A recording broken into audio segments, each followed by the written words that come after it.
Willkommen bei Dynamo Calisthenics und willkommen zu diesem neuen Video. Freut mich, dass ihr wieder eingeschaltet habt. Im heutigen Video soll es um das Thema Aufwärmen gehen. Wie euch vielleicht aufgefallen ist, habe ich auf dem Kanal in letzter Zeit nicht so oft hochgeladen. Sorry dafür, das lag daran, dass ich relativ viel zu arbeiten hatte und beziehungsweise auch für die Uni viel zu lernen hatte. Beziehungsweise ich habe unter anderem bei einer Calisthenics Trainerausbildung mitgearbeitet und solche Sachen. War alles cool, war alles wichtig. Aber YouTube ist ein bisschen zu kurz gekommen. Sorry dafür. Jetzt aber endlich mal wieder ein neues Video. Vielleicht habt ihr schon gemerkt, auf dem Kanal gibt es ja viele Tutorials, viele Übungsanweisungen und solche Sachen, aber es hat noch nie ein explizites Video zum Thema Aufwärmen gegeben und das möchte ich heute sozusagen nachholen. Genau, es soll heute einfach um ein paar allgemeine Prinzipien, die ich euch auch am Schluss des Videos dann nochmal zusammenfassen möchte, gehen, die ihr anwenden könnt, wenn ihr aufwärmt. Das heißt, wenn ihr euch an die hält, könnt ihr nicht viel falsch machen. Aufwärmen ist aber eine sehr individuelle Sache, das heißt, es gibt da nicht die einzig wahre Methode und das ist auch hier nicht die einzig wahre Methode, um richtig aufzuwärmen, die ich euch hier präsentieren möchte, sondern ich möchte euch einfach nur ein paar Inputs geben, die euch vielleicht dabei helfen kann, euer eigenes Warm-up besser zu gestalten. Genau. Ich würde sagen, ich rede auch gar nicht zu lange rum und wir fangen einfach gleich an. Grundsätzlich bietet es sich an, am Anfang eines Warm-ups einfach einen allgemeinen Teil einzubauen. Das heißt grundsätzlich, dass wir einfach mal den ganzen Körper in eine, sage ich mal, Grundwärme oder einfach mal in den Grundausgangszustand bringen, von dem wir dann weiterhin starten können. Das ist jetzt kein Muss, beziehungsweise das hängt sehr davon ab, was ich trainieren möchte, wie wichtig dieser Teil ist. Aber grundsätzlich macht es schon Sinn, danach vorzugehen und danach kann man einfach folgende Prinzipien beachten, und zwar, es bieten sich da an, immer kreisende Bewegungen zu machen, weil wir einfach bei kreisenden Bewegungen alle Bewegungsrichtungen gehen, und das ist wichtig, einfach, dass wir den ganzen Bewegungsradius sozusagen unseres Körpers ausnutzen, dass wir für alle potenziellen Bewegungen aufgewärmt sind. Und es bietet sich außerdem an, immer Übungen zu wählen, wo man auch teilweise zumindest in eine Endposition kommt, weil wir sogar auch eine aktive Dehnung dabei haben und das natürlich auch sehr vorteilhaft für das Warm-up ist. Genau, man kann dabei einfach darauf achten, alle Gelenke des Körpers der Reihe nach oder auch nicht durchzugehen. Manche sagen einfach von oben nach unten, manche sagen, es ist besser bei den Händen, Handgelenken anzufangen und dann näher zur Körpermitte zu kommen. Ist es vielleicht nicht unbedingt das Allerwichtigste, wie die Reihenfolge ist. Wichtig ist einfach nur, dass man alle Körperregionen, die nachher auch trainiert werden, sozusagen erwischt. Und ich möchte euch da jetzt einfach für alle Körperregionen ein paar beispielhafte Übungen zeigen, die ich gerne mache. Ist wie gesagt kein Muss, aber ich zeige euch jetzt einfach mal der Reihe nach für alle Körperregionen ein paar Übungen hier. Ich fange jetzt mal nach dem Prinzip von außen nach innen vor und da starten wir dann mal mit den Handgelenken. Hier kann man grundsätzlich Variationen von Handgelenkskreisen machen. Auch pumpen tue ich ganz gerne mit den Fingern, das heißt fest öffnen und fest schließen, einfach weil da relativ viel Zirkulation und Bewegung stattfindet. Und was sich da natürlich auch anbietet, sind stützende Variationen, wo ich je nachdem wie stark ich bin, einfach eine gewisse Belastung auf die Hand gebe. Und da bietet es sich dann auch an, das Ganze auf dem Handrücken zu machen, weil auch das ist gar nicht so unwichtig, vor allem auch als Ausgleichsübung, um sozusagen das Handgelenk ganz warm zu bekommen. Für den Ellenbogen bieten sich ganz klassisch einfach Kreise an. Was ich aber auch sehr gerne mache, vor allem wenn ich nachher Planche trainiere, ist es, ihn gegen den Boden zu drücken. Das heißt, ich setze mit dem Handgelenk am Boden auf und mache dann kleine Drehungen mit dem Ellbogen Richtung Boden gedrückt. Für die Schulter bieten sich ganz klassisch auch Kreise an, beziehungsweise auch überkreuzen mache ich ganz gerne, einfach um da ein bisschen Bewegung reinzubringen. Genau, und außerdem eine Übung, die ich sehr gerne mache, ist einen Ringen mit einem leichten Zug sozusagen auf den Ringen. Diese Drehung, die ihr hier eingeblendet seht, wo ich mit den Ringen vom vor dem Körper bis hinter den Körper gehe und durchgehend einfach ein bisschen einen Zug auf den Schultern habe. Außerdem für die Schultern nicht schlecht, einfach zu hängen. Auch das einfach wichtig ist, dass wir nicht nur drücken und stützen, sondern dass wir auch mal in den Hang kommen. Deswegen einfach nur ausbaumeln lassen oder sich drehen lassen. Oder wenn ihr fortgeschrittener seid, zum Beispiel auch schon Skin the Cats zu machen, einfach wo ihr in die Schulterdehnung auch kommt. Schadet einfach nicht, um die Schulter sozusagen auch in alle Bewegungsrichtungen aufzuwärmen. Die nächste Region wäre dann die Hüfte. Hier können wir auch ganz klassisch Hüftkreise machen. Bei denen ist es einfach wichtig, dass wir wirklich weit nach vorne kommen. Und was ich persönlich auch ganz gerne mache, sind Archer Squats oder auch weite Ausfallschritte, um da ein bisschen eine aktive Dehnung reinzubekommen. Beziehungsweise was auch gar nicht so schlecht ist, ist zum Beispiel eine Brücke zu machen, also einfach auch ein bisschen das Gegenteilige von dem, was wir im Alltag oft haben, wenn wir viel sitzen oder viel stehen, und einfach eine Streckung hinzubekommen. Wenn ich nachher im Training Übungen mache, wo ich die Beine auseinander bekomme, also wie zum Beispiel beim Straddle Planche oder bei einem Schweizer Handstand oder was auch immer, zum Beispiel bei einem Handstand, bei dem ihr einfach die Beine auseinander gibt, was ich da ganz gerne mache, ist einfach Bein kreuzen, Beine überkreuzen, und das ist auch gar nicht so schlecht, wenn man das mit ein bisschen Schwung auch macht, um sozusagen in der Hüfte einfach warm zu werden. Eine Übung, die ich hier auch noch ganz gerne mache, ist es einfach im Stütz die Seite zum Boden zu bringen und dann wieder nach oben zu kommen. Das ist ganz gut für die Hüfte bzw. auch für den seitlichen Bauch, um da ein bisschen eine aktive Dehnung hineinzubekommen. Die nächste Region sind dann die Fußgelenke. Hier können wir grundsätzlich einfach verschiedene Arten von Sprüngen machen oder auch Kreisen, beziehungsweise einfach die Fußgelenke in alle möglichen Richtungen bewegen. Und danach haben wir natürlich noch die Knie. Auch hier bieten sich zum Beispiel ganz klassisch an Kniebeugen oder Drehungen in der Kniebeuge, beziehungsweise es gibt auch verschiedene Variationen, wo ich gleich Oberkörper und Beine dazu habe. Das wäre zum Beispiel ein Liegestütz, wo ich jedes Mal nach hinten gehe, um eine Oberschenkel-Rückseitendehnung zu bekommen. Auch hier gibt es viele verschiedene Variationen, die werde ich jetzt nicht alle vorzeigen können, aber gerade Animal Walks und solche Sachen bieten sich da zum Beispiel auch an, um einfach ganzheitlich aufzuwärmen. Zu guter Letzt noch zum Nacken.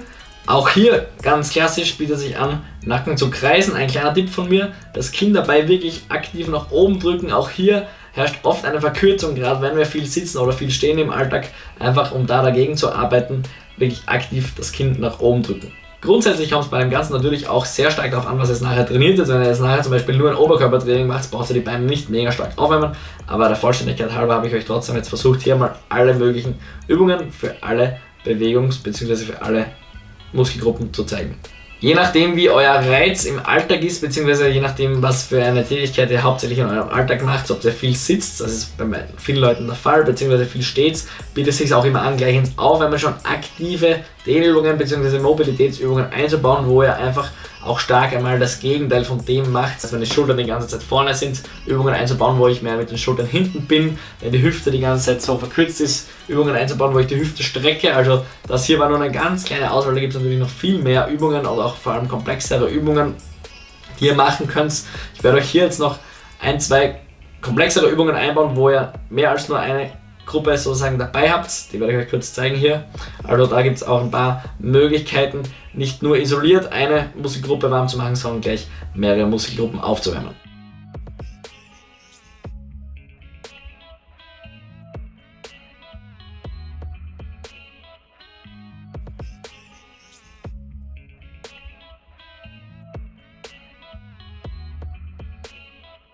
Grundsätzlich könnt ihr jetzt diesen allgemeinen Teil, den ich jetzt hier präsentiert habe, in euer Training einbauen, müsst ihr aber nicht, ihr könnt auch teilweise Sachen daraus rausnehmen, das Prinzip bleibt das gleiche, aber gleich Vorübungen machen oder Basics zum Beispiel machen, wo das sowieso gegeben ist.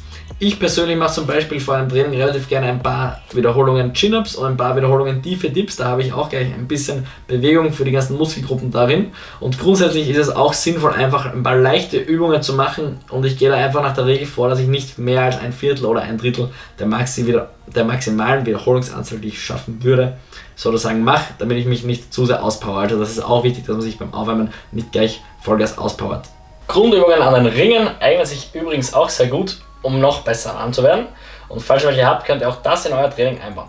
Wenn ihr euch mit Grundübungen aufwärmt, kann man grundsätzlich sagen, dass 1 bis 2 lockere Sätze der Übungen ausreichen, um in dem Bereich warm zu werden. Aber wie gesagt, auch das ist eigentlich relativ individuell. Wichtig ist noch, dass man die, sage ich mal, klassischen Problemzonen auch beachtet. Zum Beispiel ein Klassiker, wo Calisthenics-Trainierende oft Probleme haben, sind die Handgelenke, dass man die besonders gut aufwärmt oder die Ellbogen, dass man einfach wirklich auf die klassischen Problemzonen achtet. Nach einem solchen allgemeinen Teil macht es jetzt Sinn, einen spezifischeren Teil ins Aufwärmen einzubauen. Das heißt, wie gerade schon gesagt, es ist nicht unbedingt nötig, diesen ganzen allgemeinen Teil durchzumachen, wenn ich diese Regeln, sage ich jetzt mal, nachher auch gleich befolge.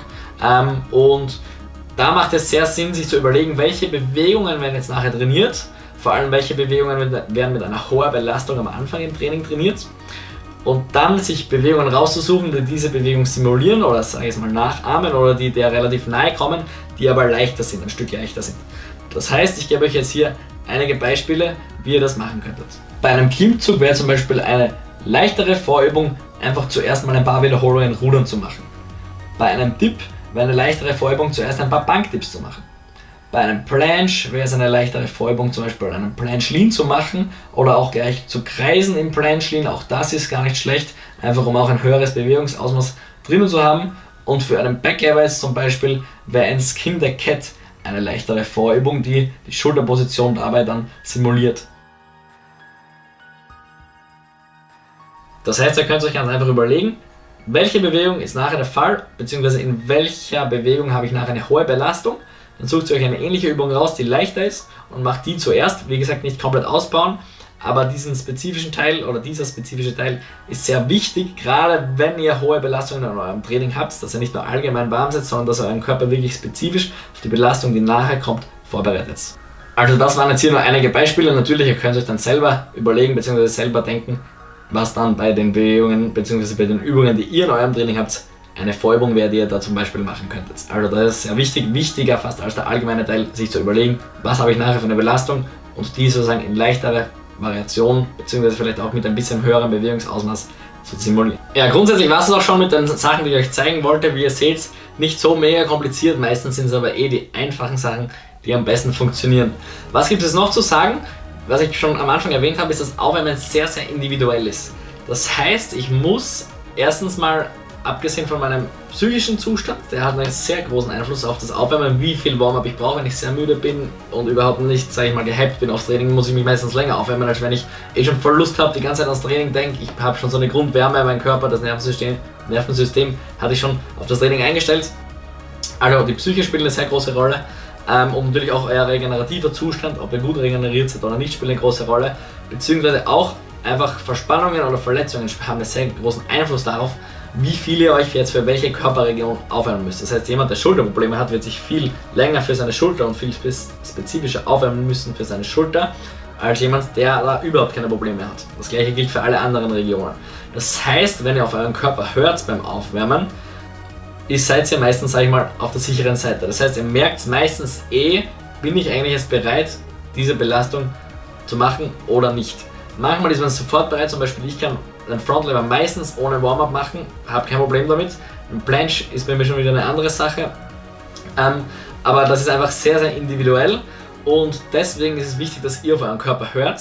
Und ich kann euch da jetzt kein Nonplusultra fixe Regeln geben, wenn ihr euch an die haltet, dann passt alles. Beziehungsweise wenn ihr das 1:1 nachmacht, dann passt alles, sondern ihr müsst auch einfach sozusagen auf euren Körper hören und schauen, bin ich überhaupt warm für diese Region, in dieser Region, beziehungsweise bin ich warm für die Bewegung, die ich nachher machen will. Also Aufwärmen ist sehr, sehr, sehr stark individuell und es ist wichtig, auf seinen Körper zu hören und wichtig einfach zu schauen, sozusagen, wie es bei euch ausschaut und was ihr besonders braucht. Genau, also ich möchte jetzt zum Ende noch zusammenfassend 3 Prinzipien, also als Wiederholung von dem, was ich gerade gesagt habe, rausarbeiten und wenn ihr euch an die haltet, beziehungsweise die individuellen Faktoren berücksichtigt, solltet ihr eben, wie gesagt, gut dabei sein. Das erste war eben, dass wir beim allgemeinen Teil grundsätzlich Bewegungen machen, wo wir in eine Endposition kommen, das heißt, wir haben eine aktive Dehnung, da bietet es sich an, einfach rotierende Bewegungen zu machen, also kreisende Bewegungen zu machen, um eben den vollen Bewegungsausmaß auszunutzen. Also das war das erste Prinzip, dass wir sozusagen in Endposition kommen und den vollen Bewegungsausmaß und das volle Bewegungsausmaß ausnutzen.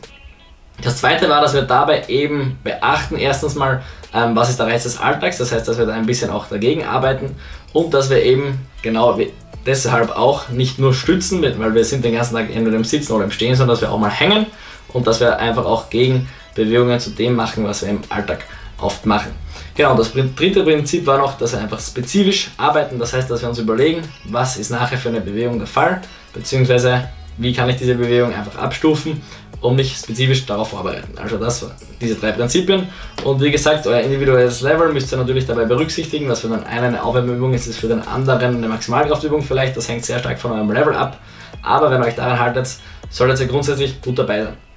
Genau, das war es eigentlich auch schon, ich hoffe, ihr habt euch was mitnehmen können für euer Training und falls euch das Video gefallen hat, schaut euch mal die anderen Videos auf diesem Kanal an, es gibt hier viele Videos zum Thema Calisthenics und Training mit dem eigenen Körpergewicht und genau, wir sehen uns im nächsten Video, bis dann. Ciao.